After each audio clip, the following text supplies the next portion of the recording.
welcome to Showcase. Today's item, the Simulor. Pretty much how best to describe the Simulor. You know Vauban, right? Well, of course you do. Maybe you don't.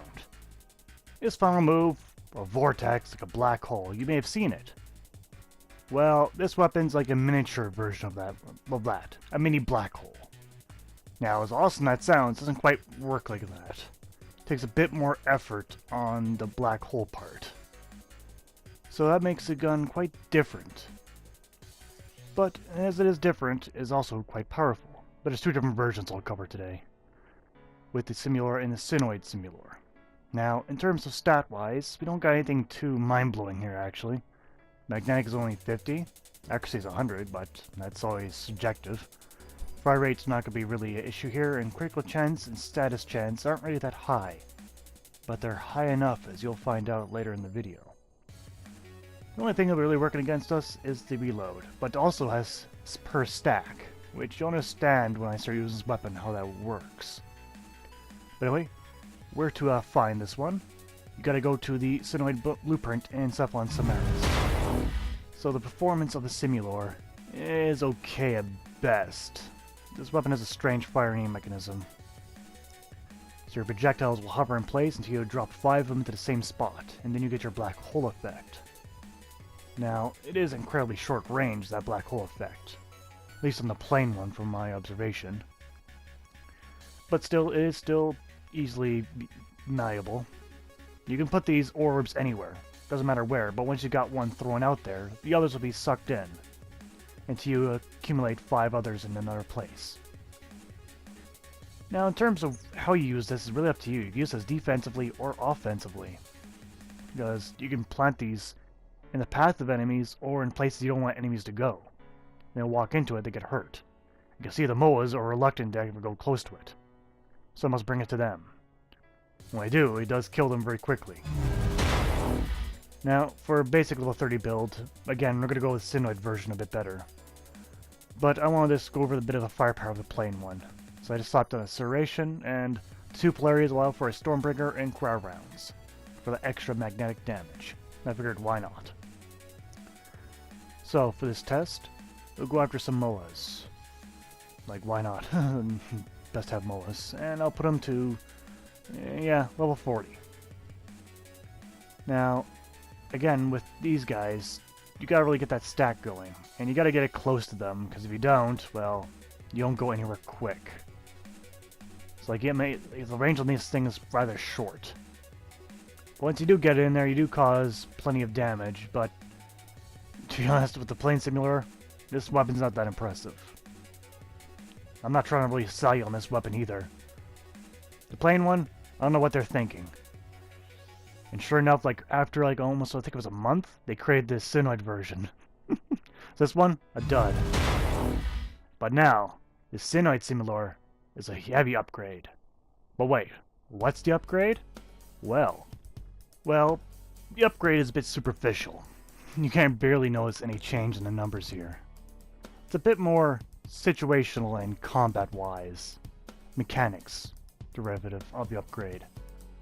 But in terms of numbers, you got magnetics the same, accuracy is the same, fire rate's almost the same. Critical chance, multiplier, and status is the same, but the magazine has 5 extra shots, which is nice. And reload is now a little bit quicker. And the stacks are a little different, because you got, on the minimum, you got extra 5 damage, and on the maximum, you got minus 5 damage. Rather strange how that one is, but it's all for the numbers. But in terms for mechanic-wise, I'll at least mention the upgrades. In combat, it only takes 2 shots to create the black hole. That's the big game changer there. This makes this weapon actually usable. And the range, I think, is almost tripled when fully upgraded. That is what the original one had problems with, was range. And stack-wise. Now, again, you go and get through the syndicates. Sorry. Now, on the level 30, I'm going to tell you now, if you really want this weapon to shine, build it exactly like this. It's a bit tricky getting 2 greater pullable elementals on a weapon when it's already pre-built with one. I was aiming for corrosion, but it just wouldn't work, so I had to make do with viral. And in the byproduct, I got a little bit of electricity. But you have to build it exactly like this to get these elements lined up like it is. Having the viral makes it useful against not only the corpus, but also the green air and the infestation. That's important. Now, it could be more powerful if my heavy caliber was leveled up a bit, but I'm in the middle of doing that. Prime mods take a lot of gold cores. Now, in terms of other mods, you don't really need much else. I just put a serration and split chamber for more damage. Some people may put more status, but if you put status on there, you're losing damage somewhere along the line. And I think the elemental chance is already plenty high in this weapon, because with the stacks, it's a lot of multi-shot because you're continuously adding more and more damage. But enough of that. Time to get my point across. So, we'll get 20 moas. And we're going to fight them at level 105. Pretty easy. You know, weak sauce. First, we'll corral them up. We're going to get my point across here. And once they all come together, I can usually show off the firepower of this thing. And it's only 1 catalyst and 2 form of build. So it isn't that much. 2 stacks, 3 stacks, 4 stacks, 5 stacks, 6 stacks. 6 stacks, and I killed 18 out of 20, just like that. Now, as I built mine for viral, I'll also test against the Grenier. So we'll get some Lancers. Get around 10 of them. Now, will it work as good? No, it is naturally a magnetic weapon. But mine does work. As you can see, it easily stun locks them, and within roughly 9 to 8 stacks, I can kill easily a group. Of these are level 105. Now, there's possibly better ways to do this, but this weapon is capable of killing pretty much every category of enemy easily. Stun locking easily makes enemies vulnerable, and it can fall off edges just like that, if you really wanted to. But yes, the good thing is, this weapon you only have to aim. You just gotta put in the general, proximity of your target. Preferably don't shoot it at them, or your orbs might bounce in different directions, since they bounce off allies and enemies and objects alike. So it's always best around the enemy, preferably on the floor. Now, while I'm at it, let's just get some Ancients. Not many weapons really get through the Ancients that easily. As my last string of weapons, they've been proven to be a bit of a failure towards Ancients. However, the Simulor is an excellent weapon, easily dispatching them. Easily.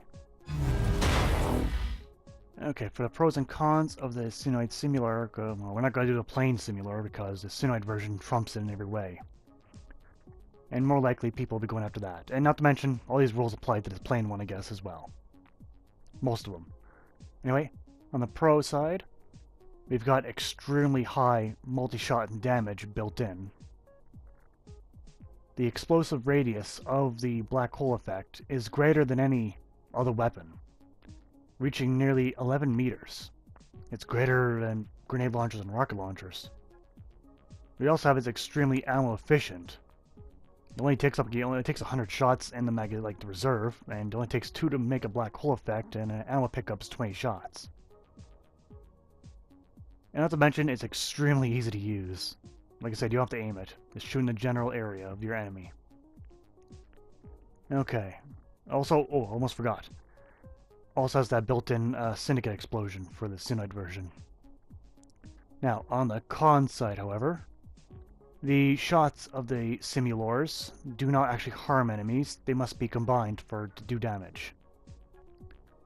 Also, if you do have a lot of distorted environment or a lot of obstructions, you might have a hard time blending your shots together.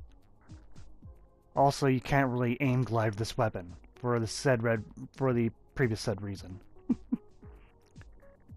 So, that's pretty much the cons of the weapon in my book. Still excellent addition to anyone's arsenal, though it takes a bit of getting used to. Alright, there's no need to really cast judgment on this weapon because I've already took it to its max level in my opinion. Now, you don't have to build it like I do. You could add more critical chance or status. Those are valid things to do, because there's a lot of multi-shot in that weapon, so you get a lot of hits in. But in terms of anything else, I don't think the weapon's really worth anything else but status or critical. But that's your choice. Thank you for watching Warframe Showcase, and I'll see you next time. Want to see a particular weapon here on Warframe Showcase? Leave a comment down below. It might be just the next weapon I choose. Thank you for watching Warframe Showcase again, and take care out there.